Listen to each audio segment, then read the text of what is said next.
변복 목사의 아침 묵상 2024년 11월 28일 목요일 아침입니다. 오늘은 레위기 13장 9절로 17절 말씀을 통해서 죄를 자백하는 삶, 이런 제목으로 말씀 묵상의 은혜를 나누겠습니다. 어제 눈이 많이 내려서 온 세상이 하얗게 되었습니다. 목회사관학교 12강 마지막 강의가 있는 날입니다. 이제 또 한 학기를 마치는 시간, 눈이 많이 내려 달려오실 강사님들과 사관생도들의 걸음을 주께서 보호해 주시고 인도해 주시며 축복하시기를 간절한 마음으로 기도하게 됩니다. 눈이 많이 와서 많이 어려울 텐데 정말 하나님의 보호와 인도하심이 없으면 감당할 수 없는데 주께서 합력해서 선을 이룰 줄로 믿습니다. 이날 주님 어떤 말씀으로 인도하실까? 본문에는 정결규례 중에 나병을 제사장이 어떻게 진찰해서 정결과 부정을 나누어야 하는지 그 기준을 하나님이 구체적으로 모세를 통해서 말씀하고 있습니다. 10절 11절 제사장은 진찰할지니 피부에 흰 점이 돋고 털이 휘어지고 거기 생살이 생겼으면 이는 그의 피부에 오랜 나병이라 제사장이 부정하다 할 것이요 그가 이미 부정하였은즉 가두어 두지는 않을 것이며. 정리하면 피부에 흰색 종기와 털이 하얗게 변하거나 피부에 생살이 보이면 이는 나병으로 간주하여서 부정하다, 진찰하라는 것입니다.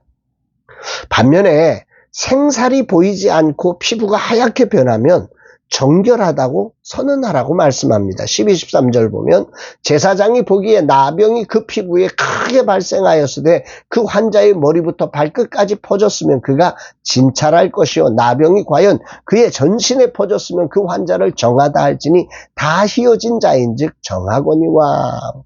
나병이 전신에 퍼졌으면 환자를 정하다 하라 말씀하고 있습니다. 참으로 이상한 논리 아닙니까? 나병이 전신에 퍼졌는데 정하다고 선언하는 건 무슨 논리입니까? 이것이 나병이 이제 활동성이 없다고 판단되었다고 하는 의미라고 의학적으로 보면 그렇게 생각됩니다. 여기서 왜 제사장이 이를 판단하게 하였는지를 저는 생각하게 됩니다. 레위기의 나병 관련 규례는 단순히 의료적 판단을 지금 하라는 게 아닙니다. 하나님이 제사장에게 그 일을 맡긴 이유는 하나님 앞에서의 거룩함과 부정함에 대한 상징적 의미를 하나님은 전달하고 싶으셨던 거지요. 나병은 죄로 인한 인간의 타락과 부정함을 상징하고 이를 정결하기 위한 하나님의 기준을 우리에게 보여주고 있는 것입니다. 이런 차원에서 나병이 전염력을 가지고 있을 때는 부정하다 여기지만 전신으로 퍼져서 이제 전염력이 없다 생각할 때 정하다고 선언하는 것입니다. 오늘 아침 이 부분이 묵상의 주제가 됩니다. 나병을 죄라는 관점으로 보면 죄가 전염력을 가진 때는 언제입니까? 그것은 죄를 죄로 인정하지 않을 때, 죄가 숨어 있을 때 죄는 계속해서 그 삶과 이웃을 향하여서 이 죄악이 번져가는 능력이 있습니다. 반면에 나병이 전신에 퍼져 더 이상 죄를 숨길 수 없는 상황, 즉 죄가 자백될 때 제사장은 그를 정하다 선언한다는 것입니다. 죄가 드러날 때, 죄가 자백될 때 그는 정해지는 것입니다.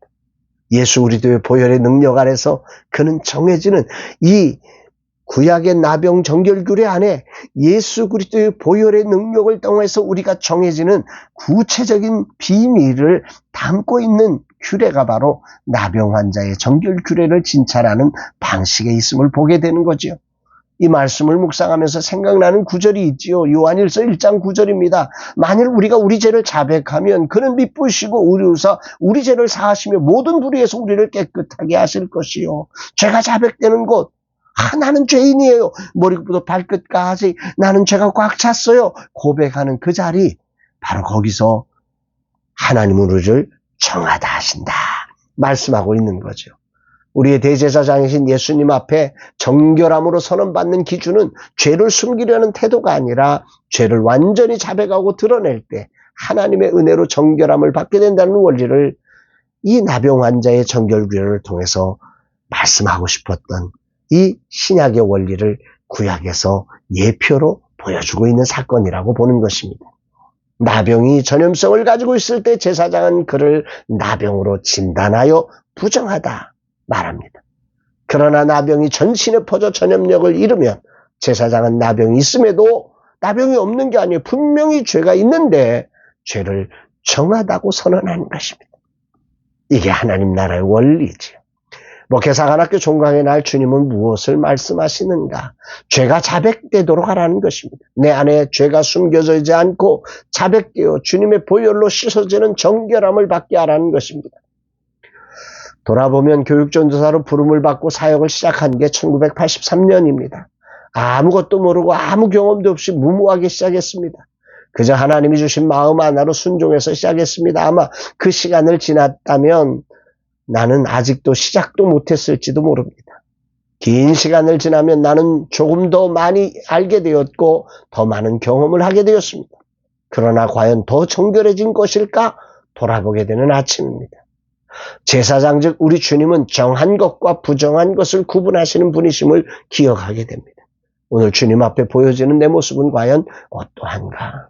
오늘 내 모습은 죄가 자백되어 정결하다고 인정되는 삶인가? 모든 사람이 죄를 범하였으며 하나님의 영광에 이를 자가 없다고 했습니다. 처음 시작할 때는 모르고 연약하니 죄를 자백하기 쉬웠지만 이제는 연륜이 있고 다른 사람들을 가르칠 자리에 있으니 죄를 자백하는 일이 더 어려워지고 숨겨지는 때는 아니냐고 주님 말씀 청진기가 저를 진단하게 됩니다. 부정과 정함을 구분하시는 대제사장이신 예수님 앞에 오늘도 나의 죄악을 자백하며 겸손히 엎드리는 아침입니다. 정결함이 가장 중요한 기준인데 온갖 지식 경쟁으로, 능력 경쟁으로, 성품 경쟁으로 비교 우위를 가지려는 세상이 되어버렸습니다. 목회사관학교가 그런 세상을 닮아가고 있는 것은 아닌가? 진정 정결함의 기준을 갖추는 목회사관학교가 내가 되기를 간절한 마음으로 기도하게 됩니다. 주님, 이 하루의 삶이 대제사장 되신 예수님 앞에 정결함으로 인정되는 하루가 되기를 기도합니다. 겸손한 죄의 자백으로 정결함을 받을 뿐 아니라 그렇게 자백되어 정결함을 얻은 자로 부끄럽지 않게 죄와 타협되지 않는 정결함의 삶을 사는 이 하루가 되기를 기도합니다. 주님 오늘도 보혜사 성령으로 저를 충만하게 하사 더러워진 세상의 거룩한 빛으로 소금으로 정결한 삶을 살아내는 자 되게 하옵소서 고백합니다. 사랑하는 여러분, 오늘 여러분들은 대제사장 앞에서 정결과 부정을 나눌 때 여러분은 정결하신 분이십니까? 아니면 부정하다 여기는 것입니까? 세상은 뭔가 능력이 있고 괜찮으면 정결하다고 말합니다. 그런데 성경은 그게 생살이 있으면 안 된다는 거예요. 인간의 가능성이 있는 사람, 정말 내가 죄인이라는 사실을 주님께 자백되지 않을 때 그는 죄인이라는 것입니다. 오늘 여러분은 어떤 분이십니까? 주님은 여러분들의 죄악을 구원하시기 위해서 오신 우리의 유일한 구원자이십니다.